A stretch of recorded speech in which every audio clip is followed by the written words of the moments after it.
Now we move to the next session. It is a special session indeed for the organic canals with low carbon footprint certification, strategies and processes.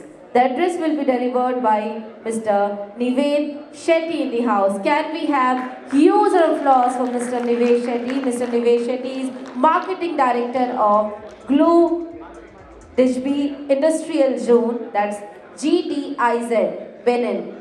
Good morning, everyone. So this was a good opportunity for us to discuss some of the key trends and what's really happening with the kernel market globally. And one of the points that we wanted to bring forward to this room today is on the organic kernels and carbon footprint certification. What exactly could be possible strategies for the processors as well as for buyers. And so just to give some general background for that, so this is the cashew processing hub that we are making in Benin. Benin is a small 12 million population country in West Africa, but probably having one of the best quality raw cashew nuts in the world. And so we are starting with 400 hectares and with a dedicated cashew processing hub. So just some general context, this is the entrance to the zone. So for people who are not familiar with Benin, Benin has, let's say, around 440 to 150,000 tons of RCN every year, with no processing industry as such locally, with a few processors who are right now doing it, and then probably around 80 to 90% of the RCN directly getting exported, mostly to the Indian processors, some of whom are already sitting in the audience today. So now the four key trends that we've looked into when forming our industrial zone and coming up with these solutions for organic certification and carbon footprint. So the four things are: one, the strong market growth, which was already addressed in the welcome speech very correctly, around 5 to 5% growth. The prices also have on an average increased over the last 5 years, mostly from the production shock compared to the demand increase. The 3 points that we are really focused on in the zone is one on sustainable development, which I can summarize as mostly around food products being traceable, being organic and being certified, and having a circular aspect to it, which means 100% utilization of the waste, renewable energy being used for the processing, and other factors that can actually be a value add for the selling of kernels.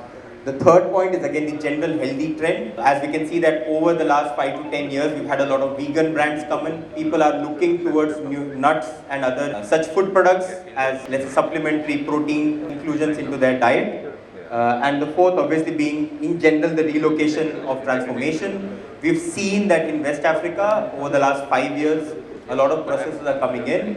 Mostly to divide their strategies into two parts. One is the domestic market, which is catered to by the factories in the domestic market, but at the same time, we have kernel processors coming into West Africa, coming into a few other countries, in East Africa as well, to try to see how the international market can be captured by relocating to somewhere that's closer to these developed countries where most of the demand is. So these are the three factors where we are actually, you could say, focused on. And this is core of the strategy for processing going forward. So just a quick snapshot of our project itself. The yellow dots are basically 10 processing hub sheds that we've created. And the idea is that we've created the ecosystem, the sheds with ready plug and play opportunity for processors to come and start processing in the zone. Next, we have ready warehouses. We have 98,000 square meters of warehousing, out of which I would say half of it is already ready, the other half will be ready by October to November. And in addition to that, as I said, we are looking for an ecosystem plan. So what we also have are complementary units.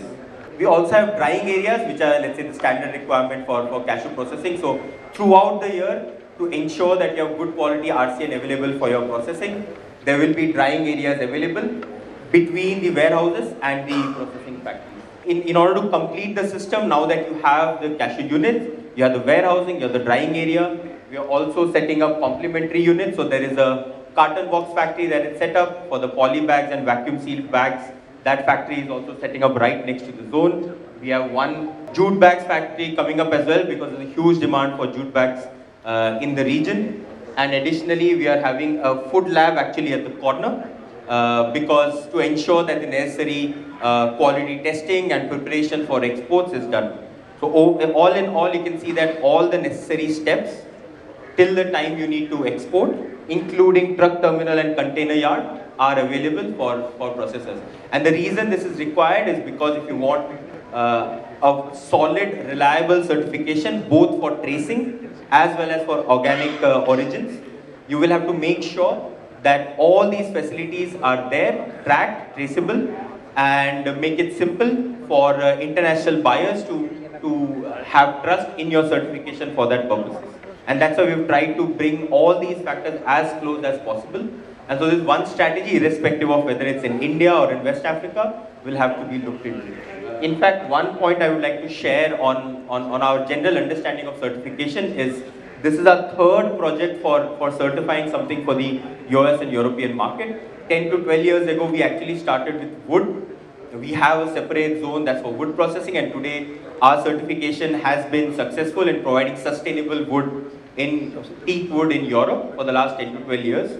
We basically replicated that with another third-party consultancy in a different West African nation called Togo for soya. And so we are bringing that understanding of what exactly is required to get that reliable certification in Benin as well. So that's some context for what gives us the confidence of getting this done. One that now that we've covered the project, this is just photos of the development that's in place.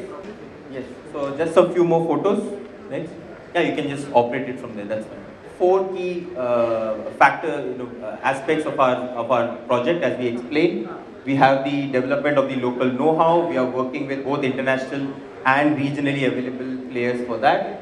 The packaging unit, as we said, is already under construction. Same is for the CNSL factory. In fact, the CNSL factory that's setting up has a peak capacity of 240,000 tons of shell that they can process, because the view for us to do 100% of the cashew waste and cashew shells that will be produced in the country. In fact, the government has been very specifically supportive of us, and just 2 weeks ago they passed the necessary laws and regulations required to ensure that processors in the country get guaranteed access to all the raw cashew nut in the country. Okay, so this is our single window clearance building. Now this is, you could say, to ensure that all the processors, all your requirements in terms of the immigration, taxes, duties, because you're based on all the exemptions that we are offering, there is 0% custom duty, 0% tax, corporate tax, dividend tax. So there are no multiple departments and multiple areas that processors will have to go to. A single window clearance building is being set up in the zone itself, and it will also take care of your certifications, because they will have offices of third parties who will be doing the kernel certification as well. Overall, coming back to the specific, the sustainable development policy that we have, we engaged a third-party consultancy to really understand what the carbon footprint looks like, and we took multiple scenarios. So on the left that you see is the life cycle assessment. First scenario is actually the raw cashew nut starting in Benin, being processed in Benin, and then being exported to Europe. And the second one being same raw cashew nut from Benin, processed in Benin and to USA. And the next four that you see are specific to Vietnam and India. So what we can see is around 38% higher carbon footprint compared to India. That's again because of multiple factors. One, we are using 100% solar power for all our cashew factories in the zone. Currently 80 megawatts is scheduled to go online with an eventual expansion to 200 megawatts. So that means that the energy being used for the cashew processing will be clean. Next, obviously, you have significant advantages in transportation itself. We are looking at anywhere from 36 to 40,000 kilometers transport for RCN as well as kernels, where they're going from West Africa to India or Vietnam and then back to the end markets. And so when you combine these factors, you see a 38% higher carbon footprint in India and a 28% higher carbon footprint from Vietnam as well. So this is one key area which makes a significant difference, and why the overall trend is going towards having one base for the domestic market and one base for exporting from a region, let's say like West Africa, that's closer to the end market. The second point is again zero waste. We have a dedicated waste management team, we have a dedicated logistics team, we have specific experts to ensure that there is zero waste. And as I mentioned, the CNSL factory and the biochar factory are coming in as well. In fact, in the region, we've had the opportunity to talk to multiple relevant government bodies, and they are all likely to come up with their own biocharcoal and other supportive policies over the next 2 years. The third, again, being diversity and inclusion. As we said, when a processor comes in, there are other factors also to be taken care into when exporting to Europe and US markets. And so what you will find that in Benin in general, or even in the zone that processors will be operating in, there will be a minimum 30% workforce for women. Obviously, there are specific training partners there who are ensuring that the training is provided and the workforce is ready. And so look at it as someone who is taking care of these secondary requirements for ensuring the best proposition to developed countries. And so we are setting up a zone that takes care of all these factors. And the fourth, obviously, being the responsible supply chain management, which we came to, which is the core of the strategy for having kernels that are certified, a dedicated supply chain team, internationally recognized third-party certification, and of course, we will have traceability. In fact, one of the reasons why we, as a partner for the processors, will be able to provide tracing at the most cost-efficient level is because we ourselves are providing tracing for 13 different commodities. Now I explained we are doing it for wood and soya, but we are also doing it for the textile industry that's coming up in the region. And as we know that when it comes to cotton as well, traced, reliable, responsibly sourced cotton, very similar to how we expect cashew to happen, demands a premium in most international markets. So the cashew life cycle assessment that we talked about in the previous slide, just a quick summary of how we basically did it. We looked at the agricultural phase. As we mentioned, we have a dedicated supply chain team and we are working with local partners who will ensure that right from the farm all the way till you export kernels to the port, people are there to track the entire process and to make sure that the specific certification requirements are met. And then for the transportation phase, so all three phases were covered in our study. So just to give you a quick summary of what the transportation part looks like. So we've taken two scenarios. On the left side, let's say the Beninese cashew being processed in Vietnam, and then there's Beninese cashew processed in West Africa. This is mostly for your reference because when it comes to international market, we asked ourselves who becomes the main competitor for Indian processors and what's really the big challenge. And so we decided to take a case study for Vietnam. Something like this can be worked for India as well and would come up with similar results. What you can see on the left side is assuming 1,000 tons of RCN is transported first from Benin to Vietnam, that's 16,400 maritime kilometers, and then again from Vietnam to New York, that's another 20,000 kilometers. So one key advantage that you get from processing in Benin is that for every one container of kernel, you actually need to transport 4 containers of RCN. And so the end result that you see is that on the left side, when you do processing outside the country, let's say in Asia, you are looking at 10 times more logistics cost compared to doing it in the country of origin for the ASEAN.